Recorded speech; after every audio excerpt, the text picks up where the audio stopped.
Assalamualaikum warahmatullahi wabarakatuh. Nama saya Galuh Puspanirvana dari kelas 3 EB01.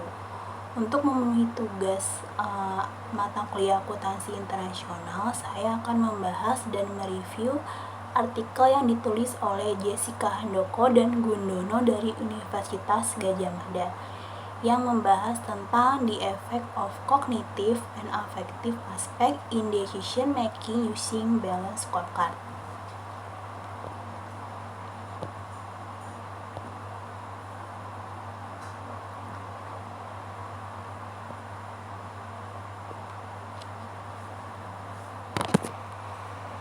Untuk pokok permasalahannya sendiri, artikel ini membahas tentang bagaimana pengaruh kognitif dan afektif sebagai aspek dalam pembuatan keputusan dalam pengambilan keputusan menggunakan balance scorecard. Aspek kognitif sendiri itu berkaitan dengan kognitif pengambilan keputusan, kemampuan dan karakteristik dalam memanfaatkan semua jenis tindakan BC, termasuk langkah-langkah umum dan unik. Sedangkan aspek afektif itu berhubungan dengan emosi negatif yang sering hadir dalam hubungan antar personal.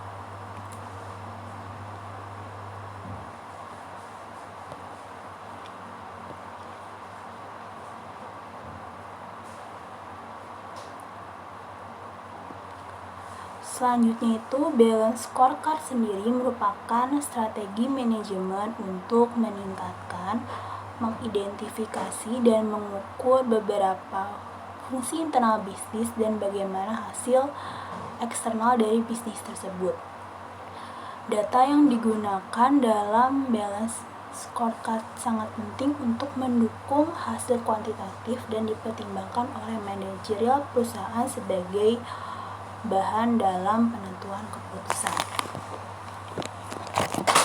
Balance scorecard sendiri itu bertujuan untuk yang pertama mengkomunikasikan target perusahaan, kemudian menyusun job desk karyawan yang sesuai dengan strategi, kemudian menentukan prioritas proyek, produk, dan layanan, mengukur dan memantau perkembangan perusahaan dan untuk mencapai target.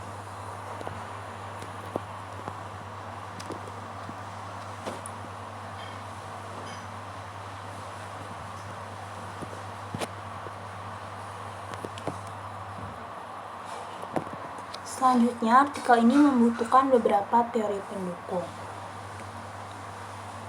Yang pertama itu ada dari Kaplan dan Norton pada tahun 1996, yaitu menjadi pengadopsi BC, berarti bahwa organisasi menggunakan keuangan yang berhubungan dengan pelanggan, proses bisnis internal, dan ukuran kinerja pembelajaran dan pertumbuhan. Kemudian, menurut Kida et al. Pada tahun 2001, itu menemukan efek reaksi afektif pengambil keputusan dalam menilai alternatif pengeluaran modal. Reaksi afektif seperti kemarahan, frustasi, kekecewaan dikaitkan dengan kecenderungan penghindaran bekerja sama.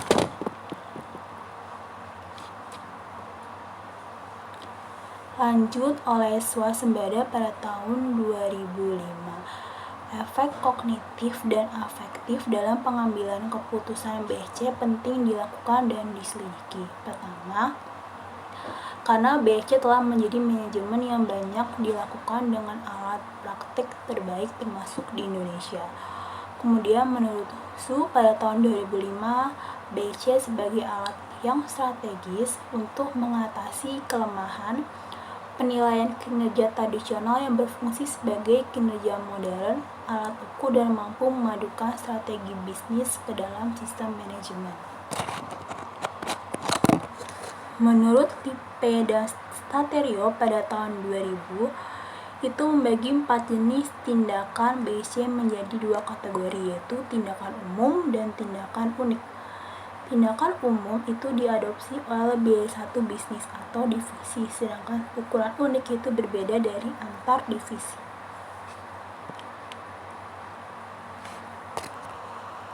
Kemudian teori pendukung selanjutnya itu ada dari Hendrik et al. Yang mengatakan bahwa BSC sendiri memiliki banyak manfaat. Yang pertama, meningkatkan fokus pelanggan, fokus pada menciptakan modal intangible dan intelektual, terus rekayasa ulang fundamental bisnis, memunculkan budaya baru yang menekankan tim, upaya antar fungsi organisasi untuk menerapkan strategi perusahaan, kemudian membuat keunggulan dan pertumbuhan bisnis, menyelarasakan strategi dengan operasi di semua tingkatan organisasi, dan untuk meninjau waktu yang nyata.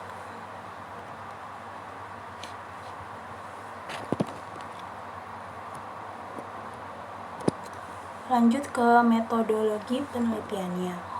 Untuk sampel sendiri, dia menggunakan 168 mahasiswa jurusan akuntansi dan manajemen dari Universitas Gadjah Mada. Dengan desain eksperimennya yaitu menggunakan desain lengkap subjek campuran 2x2x2x2 dengan 4 faktor yang terdiri dari 3 faktor antar subjek yaitu biasa, unik, dan mempengaruhi, serta 1 faktor dalam divisi. Secara keseluruhan terdapat 8 perawatan sel. Kemudian alat pengukuran atau analisis variabelnya yaitu skor evaluasi kinerja dan alokasi bonus dalam rupiah diukur dan digunakan untuk mengetahui apakah pembuat keputusan menggunakan BSC, tindakan umum atau unik dari reaksi afektif dalam penilaian mereka. Lalu untuk metode penelitiannya menggunakan penelitian eksperimental dengan menyelidiki sebab akibat tertentu dengan memberikan perlakuan tertentu atau kondisi yang berbeda.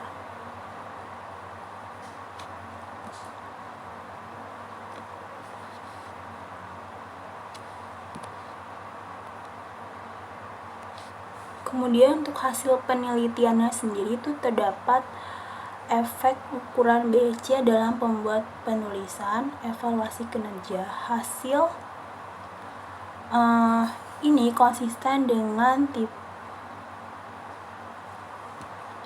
dan Satori 2000 dan juga temuan Dilla dan Steinbach pada tahun 2005 yang memperdebatkan tindakan umum yang memiliki efek lebih berat dalam pengambilan keputusan manajer.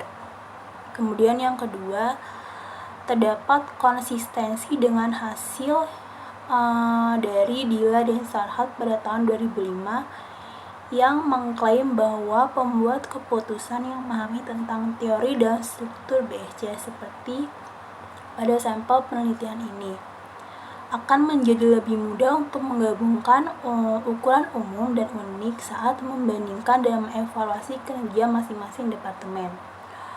Kemudian yang ketiga, BSC umum dan unik ukuran efek juga muncul dalam penilaian alokasi bonus. Ini juga konsisten dengan Dilla dan Steinbach pada tahun 2005, termasuk relatif faktor umum yang lebih tinggi.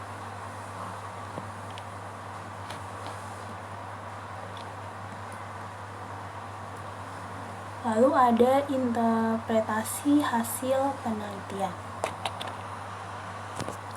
Secara empiris, penelitian ini menunjukkan pengaruh aspek kognitif dalam pembuatan evaluasi kinerja atau penelitian atau penilaian alokasi bonus. Dengan BSC, luas pendidikan, pelatihan, dan pengalaman, kemampuan, dan karakteristik pembuat keputusan akan dapat menggunakan langkah-langkah yang umum dan unik. Selain itu, tidak setara pembobotan langkah-langkah BSC harus dihindari karena dapat membatasi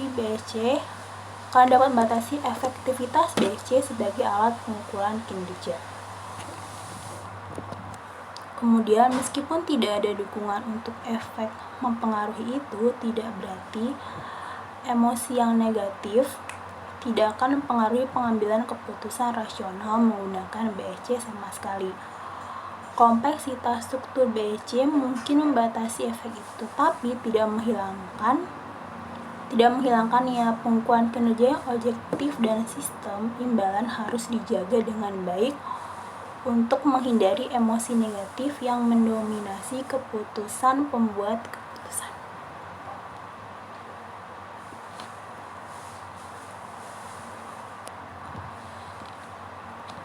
Kesimpulan dari artikel ini adalah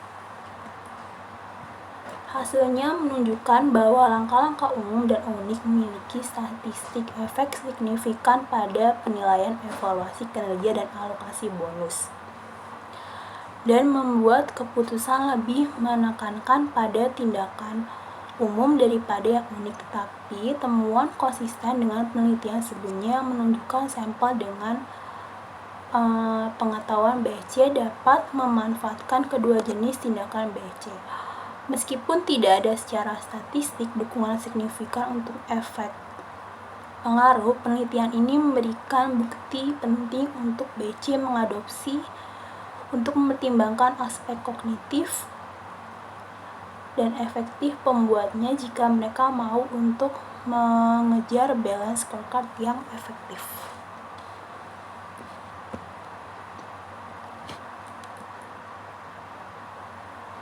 Kritik terhadap artikel. Penelitian yang dilakukan oleh peneliti sudah sangat baik karena penulis sudah melakukan prosedur-prosedur penelitian yang diperlukan agar tingkat kesalahan penelitian semakin kecil.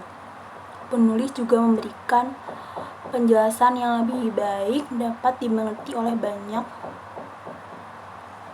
Penulis juga sudah menjabarkan hasil penelitiannya secara rinci dan lengkap. Namun, alangkah lebih baik penulis memberikan penjelasan yang lebih cepat dapat dimengerti orang banyak sehingga tidak hanya akuntan yang dapat memahami jurnal tersebut, tapi orang awam pun mengerti dengan apa yang penulis sampaikan. Kemudian penelitiannya juga memiliki beberapa batasan, yaitu menggunakan lulusan siswa sebagai proxy manajer Indonesia membatasi generalisasi. Kemudian penelitian ini menggunakan utuh desain yang setara dengan eksperimen berlangsung selama kelas yang dijadwalkan secara resmi. Tidak ada bukti signifikan yang mempengaruhi efek kedua penilaian peserta.